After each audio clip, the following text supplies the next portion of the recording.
ராஜ்யசபா தேர்தலை புறக்கணிக்கப் போவதாக பாமக செயற்குழு மற்றும் பொதுக்குழு கூட்டத்தில் தீர்மானிக்கப்பட்டுள்ளது. தமிழகத்திலிருந்து 6 ராஜ்யசபா எம்பிக்களை தேர்ந்தெடுப்பதற்கான தேர்தல் களம் சூடுபிடித்துள்ளது.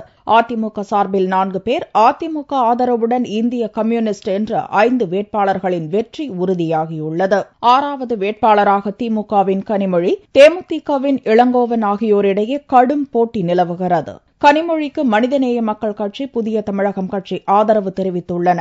காங்கிரஸ் கட்சியில் நிலைப்பாட்டில் சஸ்பென்ஸ் நீடிக்கிறது. இந்நிலையில் பாமகவின் செயற்குழு மற்றும் பொதுக்குழு சென்னையில் நடந்தது. கட்சியின் நிறுவனர் ராமதாஸ் உடல்நலக் குறைவால் இக்கூட்டத்தில் பங்கேற்கவில்லை. இளைஞரணி தலைவர் அன்புமணி ராமதாஸ் கூட்டத்திற்கு தலைமை வகித்தார்.